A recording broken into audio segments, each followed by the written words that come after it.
Hey folks, Dave here, and today we are taking apart this Spyderco Paramilitary 2 ME. Yes, I have two of them. The world shall be waved. Let's take this thing apart. It's got a T10 pivot and T8 body screws. Thank you, Spyderco, for not oftentimes using T6. Screw you for using two different sizes of screw, though. Because while yes, using T10 and T8 is better than using T8 and T6, there technically are things that are worse for your body than cocaine. So, using that as your metric isn't good. It's not getting you where you need to go. What I'm saying is just use all T8 and imagine how much better the world will be. Can you? Goodness! I forgot the thing that happens when you take screws out. They become unscrewed. Oh, goodness. This still has the white lightning grease back from when I thought that was a good idea. It's not. I'm an idiot. Don't take my advice. Why are you watching this? Somewhat legitimate question. So now I have removed all of the screws, pivot, stop pin, body screw. I love, love, love that there is not an overabundance of screws and guff because such is unnecessary, ZT. However, the thing that ZT does not do is stupid lanyard tubes. That came out a lot easier than I expected it to. I wonder if it's going to bite me in the butt when I try to put it back together. So, now what we have here is a completely disassembled PM2 compression lock. Photo op time, then we'll talk about it. Photo op over. The way that a compression lock works is that it is often described as a liner lock, but for the back. So, with a regular liner lock, what you are doing is moving a little piece of metal, the little piece of metal is going in front under the blade with a stop pin, bad example, with a stop pin in the back to pinch it. So what is happening is this knife currently is being pinched between the liner lock on one side and the stop pin on either so that it can't wiggle back and forth. With a compression lock, what is happening is that it is being pinched by the stop pin in the back and the liner in the compression lock also in the back. So this little boy fits in that slot right there. Again, making it not be able to close. Again, making it not be able to, close until that has been removed. Simple enough.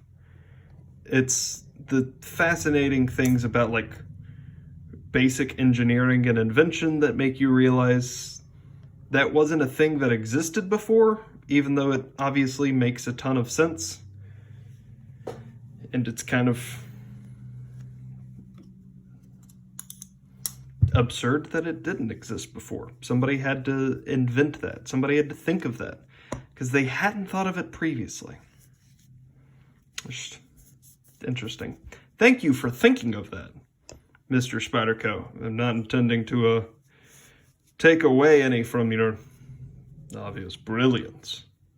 However, it's just like windshield wipers. When windshield wipers and seat belts were first invented, because yes, those were things that had to be invented. There was a huge cry out against it because the world wasn't ready for it. We ready? Let's do it. Now, one of the things to keep in mind, because I forget this every time I do one of these stupid things, is that pivot collar is captured. So we need to find the direction that it goes. There we go. So you can see that is a complete circle. This is not. It's flat on one side, which means that this side goes very specifically right there. There we go. Because people were not trusting God enough. So if it's raining, You shouldn't use windshield wipers. You should trust God. Jesus, take the wheel. You know, if you get in a wreck, you shouldn't wear a seatbelt. You should trust God. You know, if you're supposed to survive, then you will. You're shortcutting the actions of the Almighty. Also important to note that the washers are pinched on the inside of the pivot point. That was a thing that I forgot, and then I stopped forgetting it. No! And then I messed it up. Which side goes where? That side goes there. There it is. So now we're going to hold that still while we screw it in the backside. Forks, also the same way. Again, forks were invented so long ago that you forgot that there was a time before they existed. But they were invented, the lore, I don't know if it's actual history, but story I've heard, is that they were invented by a French noblewoman who was tired of watching grubby men eat with their grubby hands. Everybody had spoons to eat soup, but to eat, like, I don't know, chicken? You just used your knife in your hands like God intended. But there was a lady who got super grossed out because, like, ugh, just greasy hands. It's nasty to think about. So she created something that was like a spoon, but you could poke things with it. And people hated her. Like, when she died, the Pope called her out and said that she had been punished for the sin of the fork. So in case you were wondering, history has always been awful. It's a bad place. Don't go there. People used to poop outside, and you should never let them forget that. So, what we are doing now is we have this almost completely rebuilt. We need to clean this washer off. Don't use, might as well show, I shouldn't still have this in my box, so now I don't. But that is very thick grease, which, you know, in your adolescent mind, or at least in mine at the time, grease makes things go faster. Well, there's a difference between that and oil, and between different kinds of grease. That kind of grease is much thicker and is made for the kinds of machinery and parts that I don't have. So, completely unnecessary. That is the easiest this thing has ever pinched back. Oh my goodness, I'm so happy. The moral of the story for this is that if you do it correctly, PM2 is one of the easiest knives because there's so few moving parts. PM2 is one of the easiest knives to take apart and put back together. The hassle comes in making sure that that little pivot is D'd up correctly. So, yeah, and don't worry about the Band-Aid. There is no blood embossing say. So there we go. That is how to take apart, clean out, and rebuild, and grease up, not grease up, important, oil up, lube up, like the wrestler of days old, a compression lock. Hi-ya. Now, important to note that I actually forgot to do a very important thing, and that is to ensure that it won't come loose. So what I need to do is just a little dab will do you. That's probably too much. To get a smaller dab, that ought to be fine, of blue Loctite, not the red stuff, you dirty, broken, witless, worthless heathens. Blue Loctite.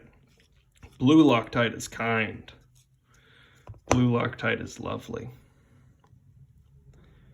Blue Loctite is what keeps my Boker OTF from eating itself. So to Blue Loctite, I am grateful. Now, a little tight. I do prefer it a little tight. There is still, though, a little bit of Loctite. Not Loctite, Lock Stick. So what I'm going to do is just kind of oil all up and down here. This isn't necessarily the best thing to do. I've heard tale of Sharpie and graphite pencils, but I already put it back together and I'm not taking it back apart. And also, like, that is the cheapest oil that was available at Plate HQ at the time.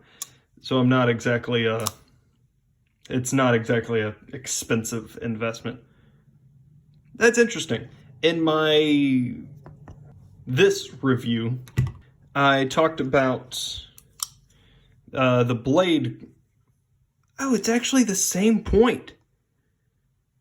Oh, that's not a single knife where, as you see the little divot right there, and it's mirrored in the grind of the satin blade as well. That's not an issue for like the DLC coater. That's an issue for the blade grinder in general. That's interesting.